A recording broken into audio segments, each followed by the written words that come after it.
Well, welcome in once again, everybody, to another exciting, informative show on Pick Your Politics. We got a great show today. Why? Because we got a great guest for you on the show today, and you're going to learn a heck of a lot about what's going on in the state, whether you're a Republican, whether you're a Democrat, whether you're an independent. We have them all on because we like introducing these people to you, whether they're in office already or the people that are running for office to displace them, and to keep you up to date on what's going on in the world of politics. Let me introduce our very special guest. She's been, you were on a little while ago when you were running for the Senate. Correct. Yeah. A couple years ago. Yeah. Yes. God, was it that long ago? Yes. Wow. We're in a whole different election cycle. Yeah. Jill Douglas, let me introduce her. Jill currently serves as the chair of the Clark County Republican Party, having been elected in 2025. Correct. Okay. July. Okay, yes. And Jill, prior to that, ran as the Republican candidate for Nevada State Senate District 6, I believe. And you also have served as the president of the Battle-Born Republican Women of Southern Nevada. I just love that name, Battle-Born. Yes. That's what we're all about. That's right. Yeah. Jill has over 3 decades of experience as a financial services advisor and manager. How did you get into that? I got to be honest, because numbers and it's boring to me. I know. It's one of those things I just kind of fell into, actually, because I by training, I was in college, I was studying to be a teacher, but then I started working at a law firm, and then I thought I would become an attorney. Married a military guy. We started traveling around. We ended up in Tacoma, Washington. And I had a friend who was ironically moving to Las Vegas, and she had been working with an insurance agent.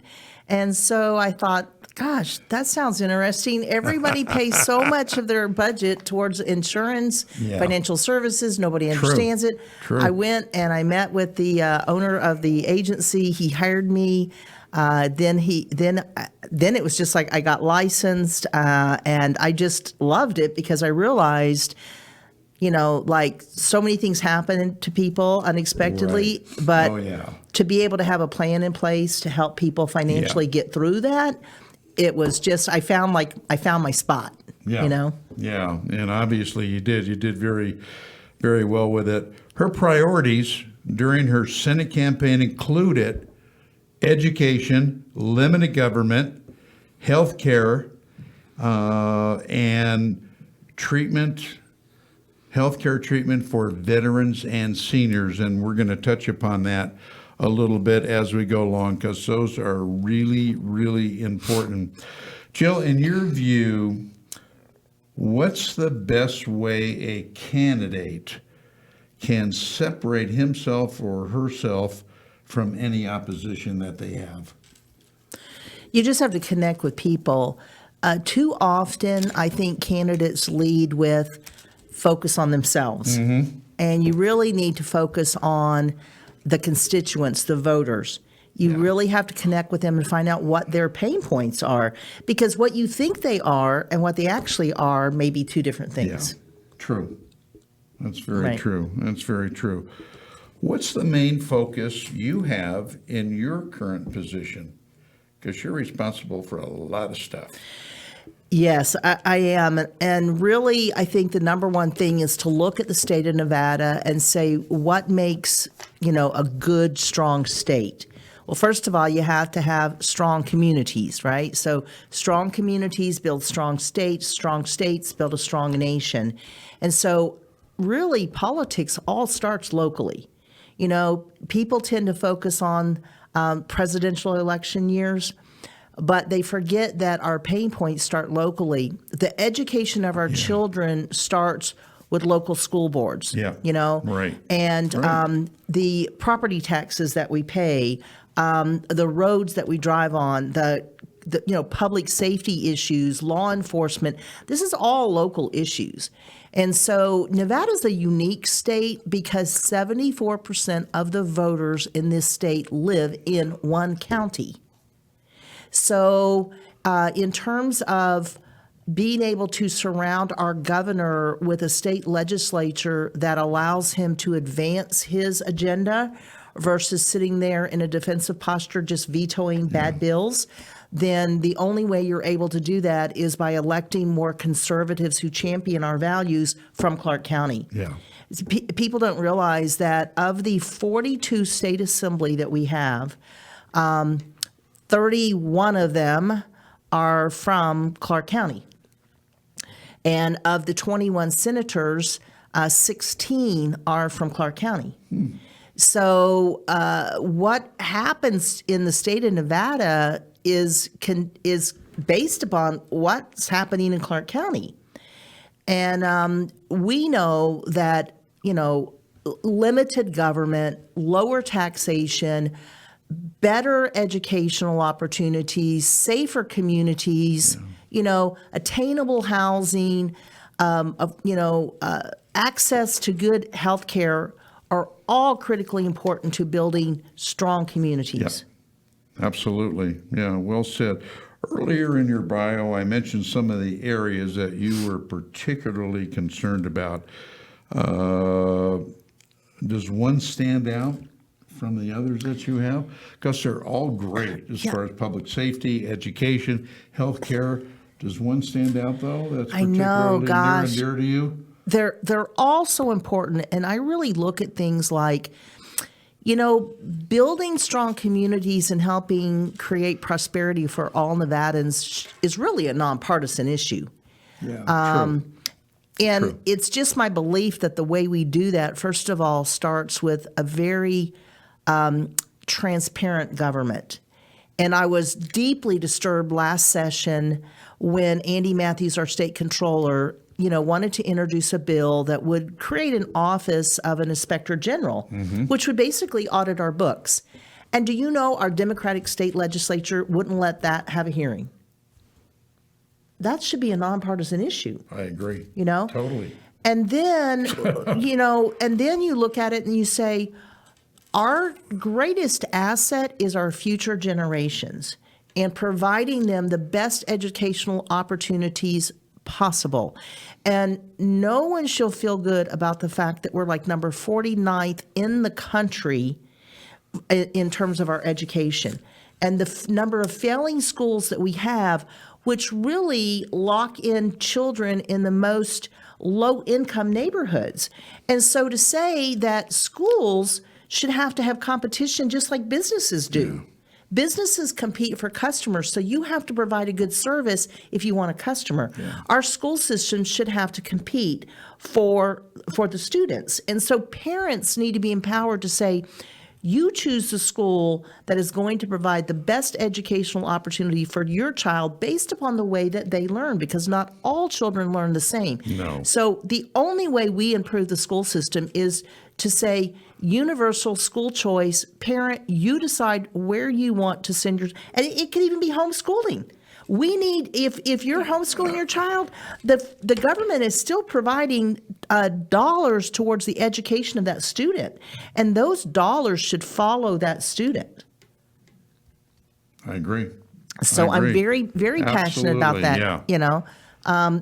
The components to strong communities starts with educating your children. If you educate your children, then you're producing individuals who will be able to become contributing members of society. You don't want kids who fell out of school, who drop out of school, because you're trying to teach them in a way that they don't learn, subject matter that doesn't interest them. You want to keep all children engaged, find their talents, find their gifts, find their abilities, develop them, make them feel good about themselves. Exactly. So they become contributing members of society. Then they won't fall back to committing crime. Exactly. So the parallels. Strong schools are important to reduce crime in your communities. And public safety is the one issue that actually affects every single person in Nevada. Yeah. Some issues only affect some people. But public safety, having safe communities and neighborhoods. Everybody. Yeah. Great point. Great point. Speaking of schools, you earned your high school diploma from, get this, Niceville Senior High School. Kind of an unusual name, isn't it? Right. Where I go to There Niceville. truly is a Niceville, Florida. Oh, It is my Nicevalle. So yes, Niceville Senior High School. Look, I'm from the Florida Panhandle. I tease people and they'll say, where are you from? And I'll go, LA. And they're like, what? And I'll go, Lower Alabama. That's the Florida Panhandle. We're under Alabama, right? So if you detect a little bit of an accent, it's that Lower Alabama, So I was born on Eglin Air Force Base and raised in a community. They call them the Twin Cities, which was Valparaiso and Niceville, Florida. And it was a great upbringing. We were are surrounded by the bayous that lead to the bay, that leads to the Gulf of America now. And, so I grew up the most, look, if you've never been to Destin, Florida, you're missing out because it is true. It is, I'm telling you, there is no beach more beautiful than the beaches in Destin, Florida. White sand, emerald green blue water. They are ranked the number one beaches in the world. You told me you're a beach and sun gal. Yeah. So, I grew up in a small town. My grandfather was the chief of police and grew up to respect law enforcement, grew up with a strong love of America because my father was in the military. My mom stayed home to raise the kids till my brother got in elementary school, and then she started going to college. And I'll tell you, it was just a very my parents worked very, very hard to educate us, save money, buy a home. My mom started working at the local bank, and everywhere you went in town, you walked down to swim in the bayous, you walked by the bank to say hi to your mom, you walked everywhere. People knew you. You could go to the local store and say, can I try that on? They say, sure, take it home. If it fits, come back and buy it. If not, bring it. I mean, it was just a wonderful, very family-oriented. Churches really had strong components in the community, and strong families, strong values. And I'll tell you that while a lot of people say you never talk politics and religion, it was basically all my family talked about. It was all politics and religion. So I grew up with just loving politics and a strong faith. And here you are. And here I am. And here you are. It serves you well. Our special guest today on Pick Your Politics, Jill Douglas, who is chairwoman of the Clark County Republican Party. What is your plan to get more Republicans here to get out and vote, Jill? Right. Because that is so important. Yes. So we're focused on a couple of things. First of all, Clark County is so big that we can't be everything to every particular area. No. So we actually use data and we determine what areas do we think have the greatest opportunity. So while we would love to win every assembly race and every Senate race, that's just not possible. So we look at what areas have paths to victory and how can we plug in. And so this particular cycle, we are focused on the Senate 8, 9, and 12 races, the Assembly races under those, as well as Assembly 12 and Assembly 37. So 3 Senate, 8 Assembly races that we really feel like, based upon the current voter registration and based upon past performance, that we really have opportunity to plug in. And where we're really going to make a difference is we are building that grassroots precinct level game where we're filling all the precincts with precinct captains. And we know that when you win your neighborhood, that's how you win elections. Yeah, true. Yeah. True, very, very true.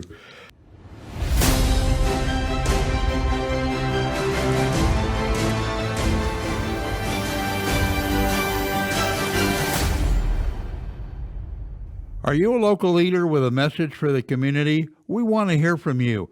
Our podcast is inviting local politicians and public officials to join us for real conversations about the issues that matter most to our community. Share your vision, explain your policies, and connect directly with the people you represent. If you're currently serving, running for office, or involved in shaping local policy, we'd love to have you on the show. Reach out today to schedule an episode and be part of the conversation. Contact me by text at 702-712-3224.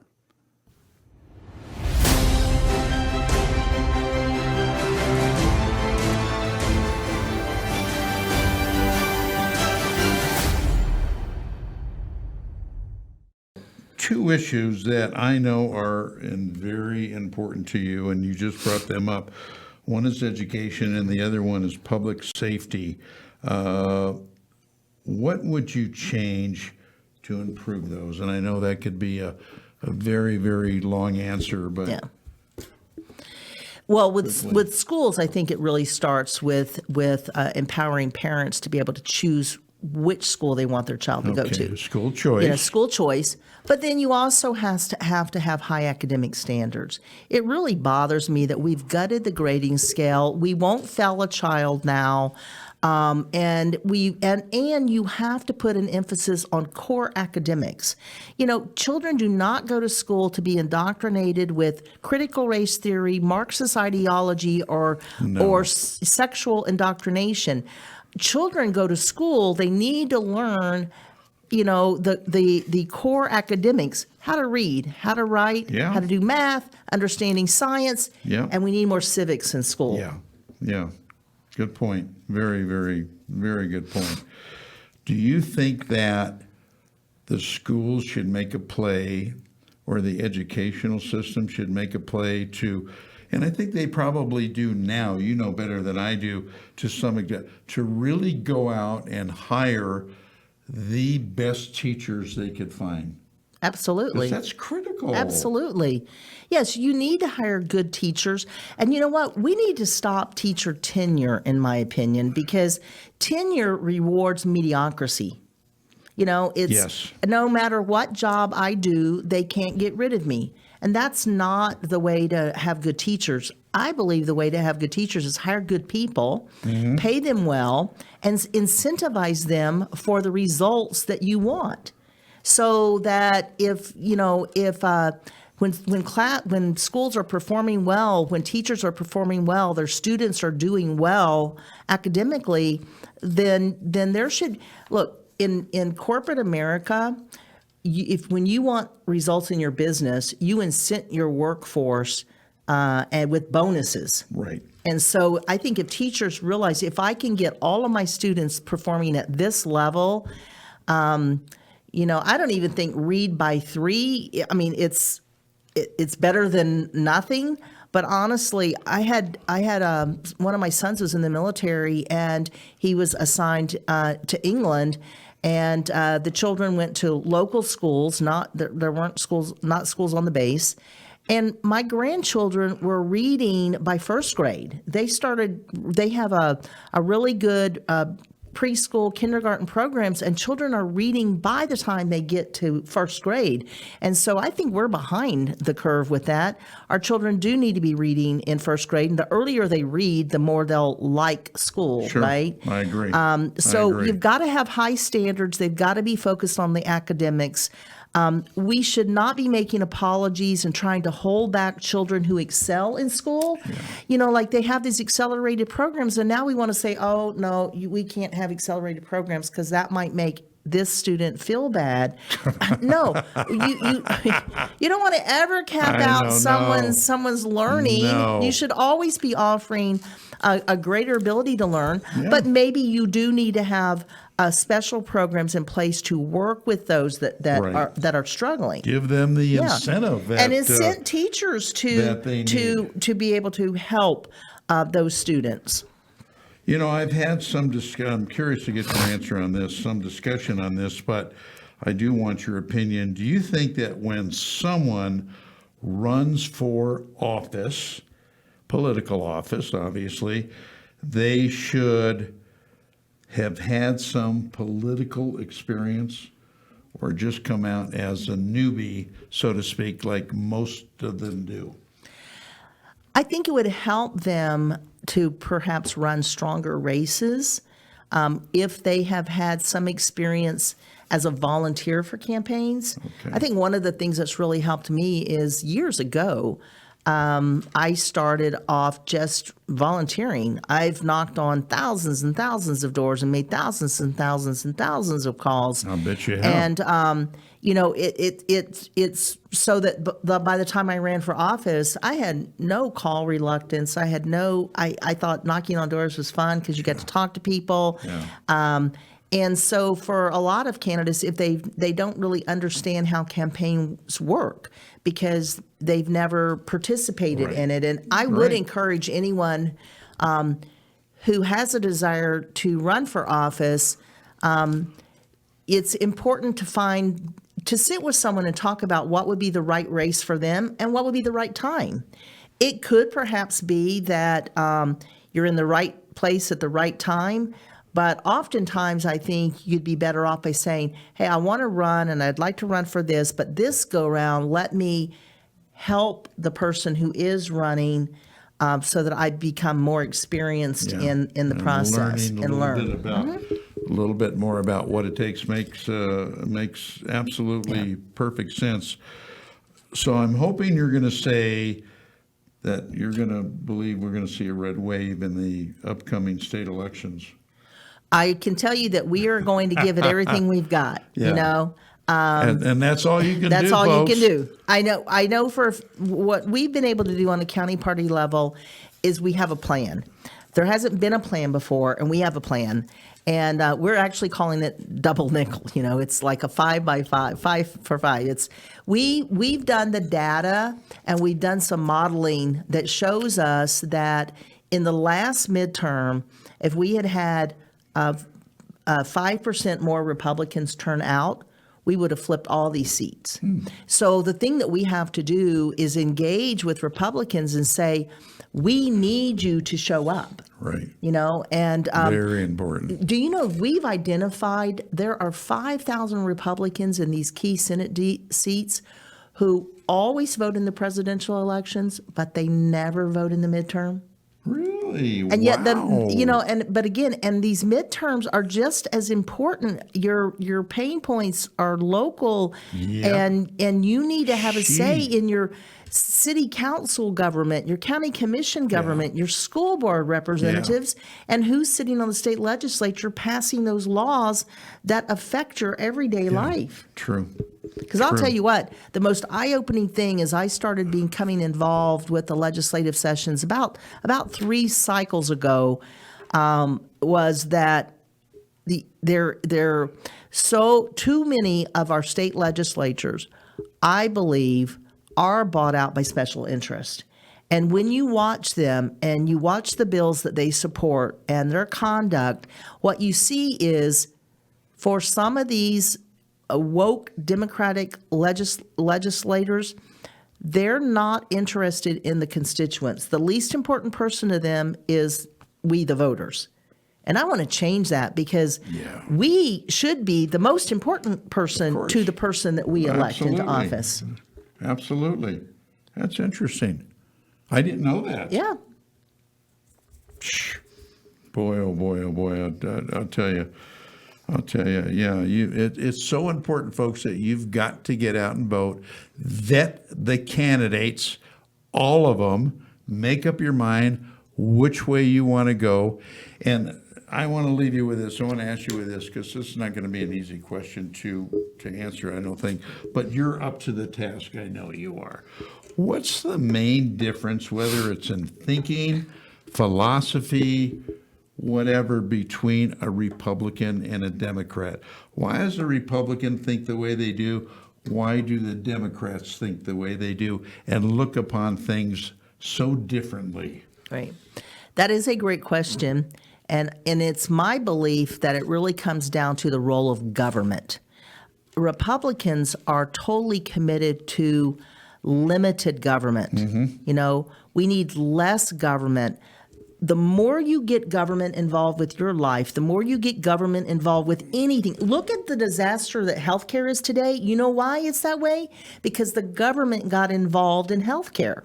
Yeah. Government Yeah. is ineffective, inefficient, and costly. We need limited government. We need lower taxation.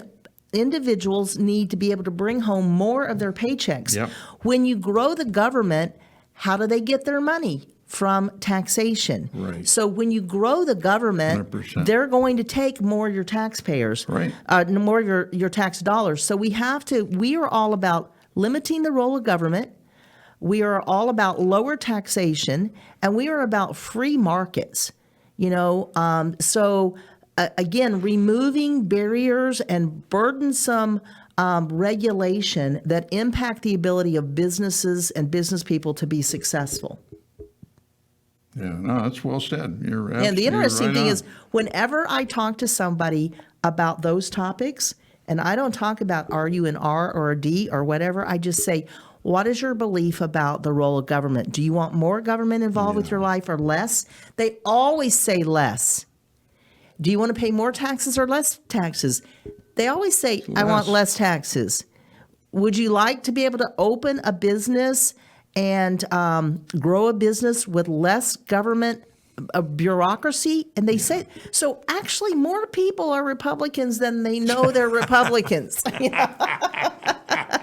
You're right. Yeah. You're right. Wake up. Wake up. Right. We are the party of the people. Wake up to that fact. Looking out at our audience, what can you tell them if they do want to help the Republican Party? Who do they get a hold of? Could they contact you? Could they go to meetings? What can they do to get more involved? The best starting point to get involved is to go in on our website, which is ccrpnv.com. ccrpnv.com. And when you go on that website, you can find the contact information. There's a link for information. You can email me, chair@ccrpnv.com. You can call me, 702-497-3352. Right now, we are looking for precinct captains to fill the precincts to build our warriors, right? We got to take the fight to the street. Right. So we need precinct captains to help us do that. There's roughly, 50 to 60 precincts in each Senate district. And so we need a lot of precinct captains to build that ground game. That becomes the volunteer base to help us put our plan in place, knocking on doors, talking to voters, registering voters, engaging with voters, Very letting them important. know that this is not an election cycle that you can sit out. There's a lot of pain points to Nevadans, but when we come together and we show up and we vote for effective leadership, we can make a difference. Yeah. Why has not philosophy, the I don't know what term to call it, that people think that in a midterm, it's the other party that wins, usually. Right. I don't know where that came from. I know. It's as if they, I think the party in power a lot of times gets a lot of press, but there's a lot of misinformation in the press. And if you don't know how to research issues and find information, you very well are operating off of misinformation. Yeah. True. So that's not true, and you've got to remember, you just got to do your part. Do Tell your your friends, research. like I say, vet the candidates, and you got to go out and vote, and that is really, really important. And it's going to make a And donate difference to your from you. candidates because, it does take money to win elections. It just does. And so if you truly are committed to principled government in our state, to electing conservatives who champion our values, to help us improve schools, to help us improve public safety and these issues, whatever your neighborhood is, whoever the candidates are running, candidates, whether it's a $10 donation, a $25 donation, or the max $10,000 donation, your candidates need money in order to execute their plan. Great point. And it all adds up. $5, $10, $50. And you can donate to the party. If you go in on our website, there's a donation link, and our proceeds are going in towards voter registration efforts. We want to do some town halls so that we even invite those swing nonpartisan voters and talk about the issues that are important to them. Again, we want to take this fight to the street. We want to engage with people. Town halls are great. Yes. Are great because you hear a lot of really, really, really good stuff. Really good stuff. Anyway, Jill, thank you so much. Well, thank you for having me. for It's always a coming. pleasure. It's always great to have you. We hope to have you on again, and we'll see what happens in the future. And as you know, any way we can help you, just do not hesitate. We appreciate it. And remember those websites. Give them to that again. Yes, ccrpnv.com. Yeah. You know, if you CCRP. Google Clark County Republican Party, Nevada, you'll find us. it there. You'll find it there. So make your voice heard and do it. Anyway, again, thank you so much. Thank you. And election's going to be here before you know it, folks. So Absolutely. So stay on top of it. Anyway, that's going to wrap it up for this edition of Pick Your Politics. I'm Dennis Silvers along with Jill Douglas, and we will see you next week with another candidate. So until then, so long, everybody.